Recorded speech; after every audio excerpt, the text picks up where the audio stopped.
Hi, ഞാൻ ഇന്ന് പഴങ്കഞ്ഞി ഒന്ന് ട്രൈ ചെയ്യാമെന്ന് വിചാരിച്ച്.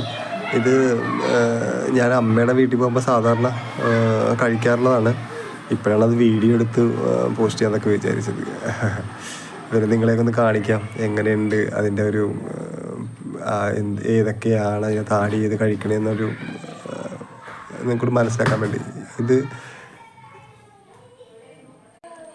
ഇത് ആ ചമ്മന്തി മുളക് ചുട്ടിട്ട് അരച്ച തേങ്ങ ചമ്മന്തി.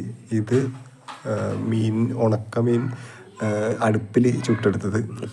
ഇത് കപ്പ തലേന്ന് വേവിച്ച് വെച്ചിട്ട് വെള്ളത്തിൽ ഇട്ട് വെച്ചിരിക്കുന്ന കപ്പയാണ്. ഇത് ചോറെടുത്ത് വെള്ളത്തിലിട്ട് വെച്ചിരിക്കും തലേന്ന് തന്നെ. ഇത് നമ്മൾ സാധാ കാന്താരി ചമ്മന്തി, കാന്താരി ഉരുളിയും കൂടി ചതച്ച് അരച്ച് എണ്ണയൊക്കെ ഇട്ട് ഉപ്പിട്ട് വെക്കുന്ന ചമ്മന്തിയാണത്. ഇത് കട്ട തൈര്. മറ്റേത് ചോറാണ് അപ്പുറത്തിരിക്കുന്നത്. അത് വെള്ളം ഒഴിക്കാത്ത ചോറ്, സാധാ ചോറ്, പക്ഷെ തലേന്ന് വെച്ചായിരിക്കും. അങ്ങനെ ആദ്യം ചോറിട്ട് വെള്ളമൊഴിച്ച്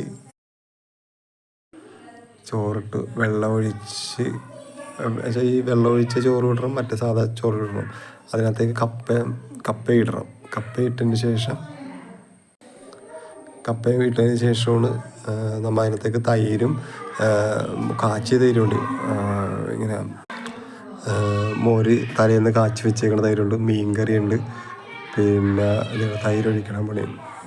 ഇനി ഇതിനകത്തേക്ക് ചോറിട്ട് അതിനകത്തേക്ക് നമ്മുടെ മറ്റേ വെള്ളത്തിലിട്ട ചോറ് അത് വിട്ട് ഇനി അതിനകത്തേക്ക് പക്ഷെ ഭയങ്കര എല്ലാവരും ഉള്ള കാരണം ഒരു രുചിയായിരുന്നു. കഴിക്കാനൊരു ആംബിയൻസ് ഉണ്ട്. രുചിയല്ല, ഒരു ആംബിയൻസ് ഉണ്ട്. എല്ലാവരും കൂടി ഇരുന്ന് കഴിക്കാൻ കാരണം ആ ഒരു രസം ഉണ്ടായിരുന്നു അതിനകത്ത്. ഇതാണ് കപ്പ വന്നിരിക്കുകയാണ്. അപ്പം നമ്മളുടെ നമുക്കിത് ഇടിച്ച മുളക്,